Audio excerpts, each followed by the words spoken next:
Chris Lee and Blayne Gilmer of Southeastern 14 here to preview the revenge grudge match. South Carolina traveling to Tennessee. Vols 11.5-point favorites in Neyland Stadium, where they win often. Interesting week for those two teams. Last week, South Carolina got a win, but bled a little bit on defense, and the pass defense in particular. Got a little bit of a running game, and of course, got another great game out of Spencer Rattler and Xavier Legette, because that's what these guys just do this year. The Vols jumped out to 31-0 over UTSA. That was a game that a lot of people circled in the offseason as that could be one of those upsets out of nowhere because of Frank Harris. Well, he didn't play. The lead. Joe Milton kind of tale of two halves. First half was great. Second half, not so much.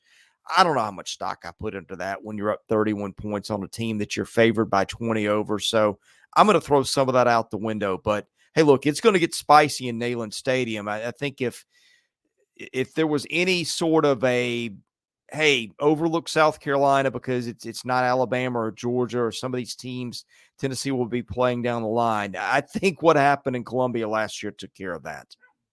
Oh, no doubt. The Vol Navy that is going to be descending upon there, those boats coming up on, and then everybody just packing into that stadium. Chris, I know you've been in there, but if you've never been to Neyland Stadium, let me tell you something.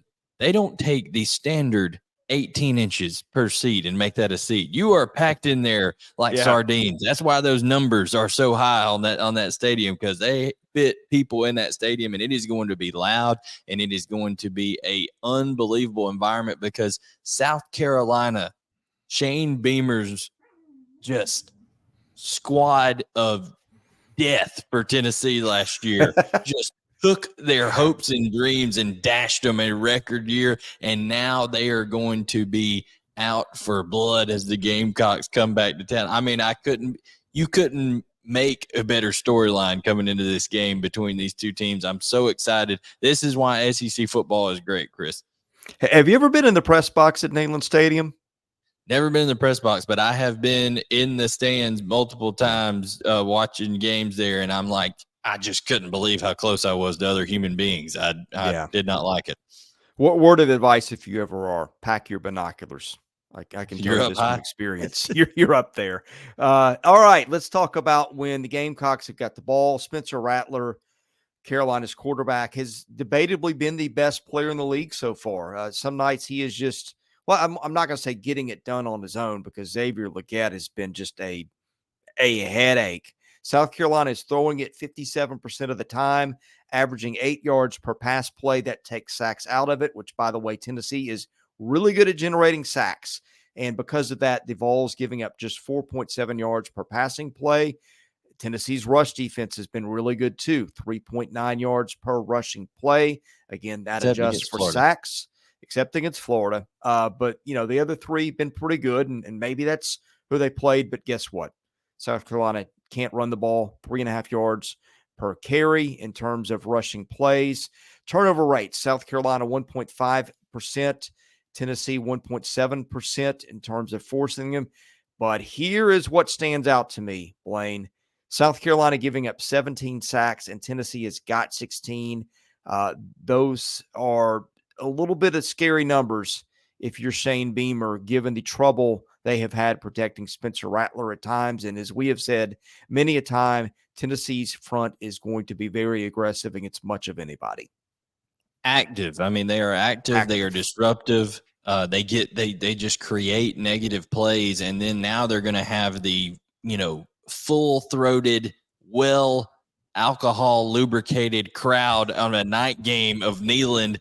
You say that for everybody in every night game. Hey, it's the SEC. True. There are people drinking, and tailgates are getting after it on a whole day. Like, if it's a night game in the SEC, you know what you're about to face. And Neyland Stadium may be right up there with Death Valley, with Baton Rouge, of what's the craziest around the league.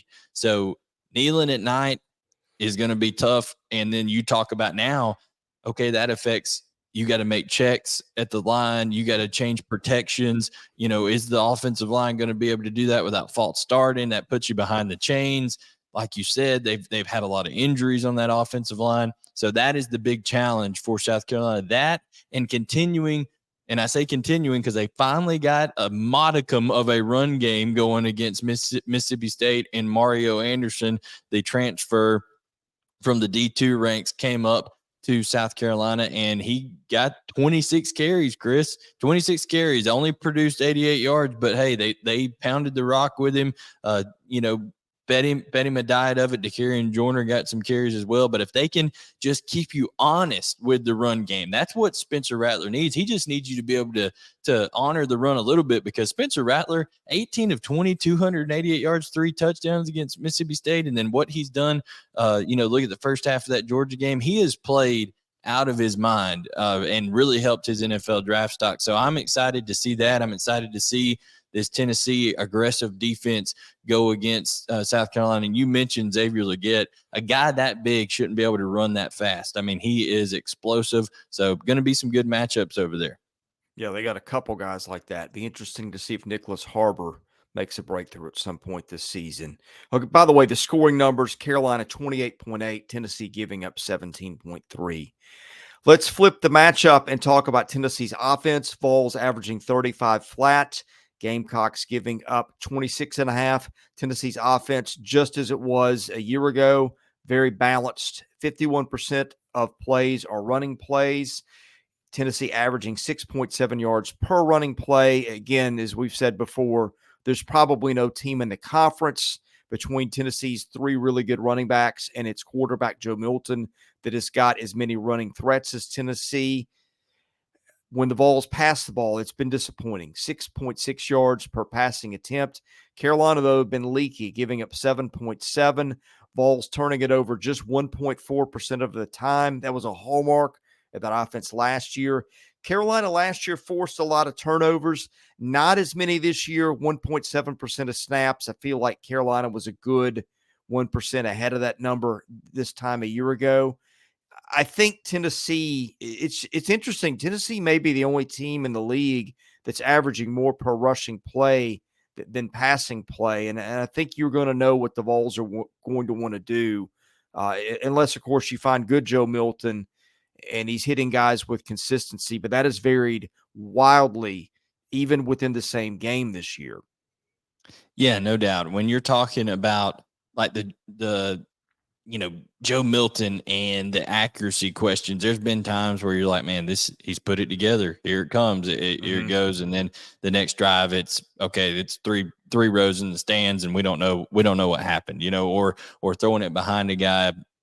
There's been times where the Tennessee, not only Joe Milton, there's been problems, Chris, when Joe Milton has been good, the Tennessee receivers have not been good. They've dropped balls at times with that. So it's been all right, can they get on the same page? But you have to think, Chris, that they are just watering at the mouth right now watching that film of South Carolina versus Mississippi State, because Shane Beamer was on record at the press conference saying it was frankly embarrassing because they let Tulu Griffin, a talented receiver for Mississippi State, but they just let him run wide open. I mean, down the field a couple times. Justin Robinson, same thing.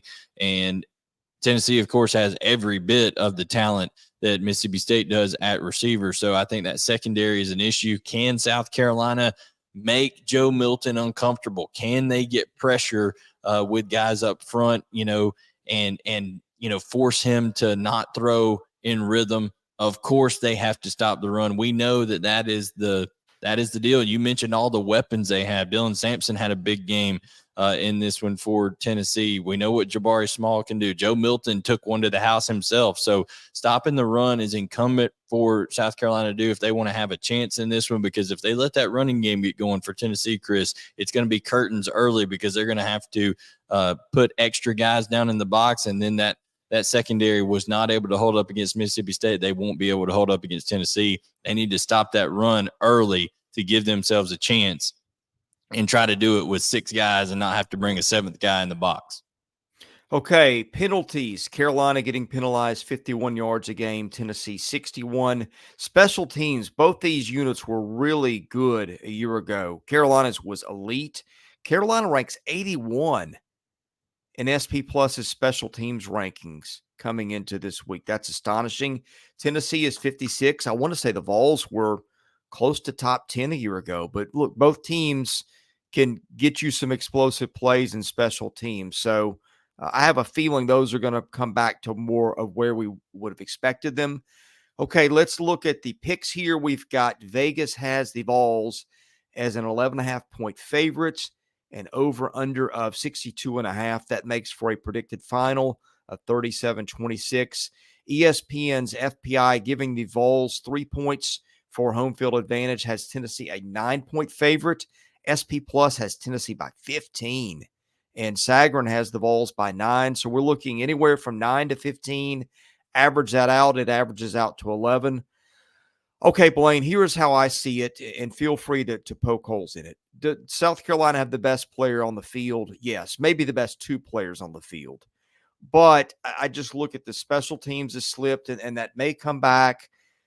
But I think that's a place where Carolina has won games in the past. But the biggest 2 things, I just like Tennessee's defense a lot better. Now, the Vols have put up numbers against a much easier schedule than what Carolina has played. And I get that, but I thought Tennessee's defense was a little bit underrated coming into this year. The disruptive part of things, I think, is a little concerning if you're Shane Beamer, given the way your offensive line has failed to pass block at times.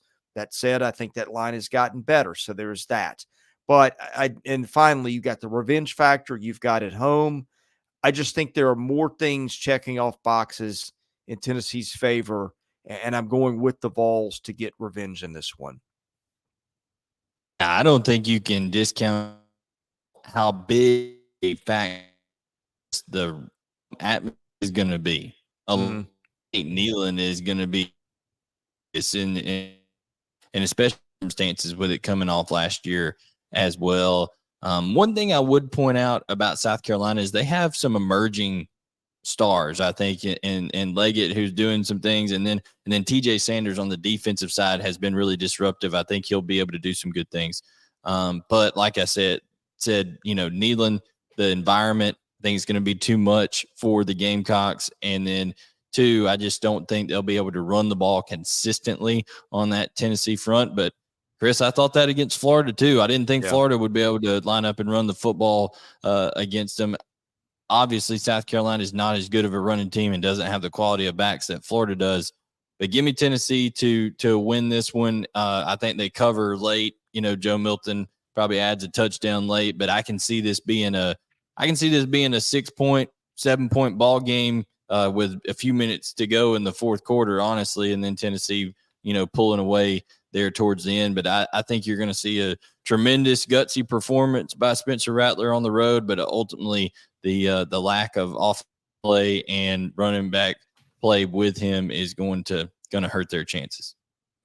All right. Well, we have wrapped this one up. We're going to be previewing every single game this week involving SEC teams. And we're going to be previewing every single game this year involving SEC and FBS teams. Best way to get those, hit that subscribe button. We cover football, baseball, basketball. We've also got a daily show from 11 to noon Central every day that I think people have enjoyed. Anyway, thank you for watching. He's Blayne Gilmer. I'm Chris Lee. We're Southeastern 14. We'll see you again soon.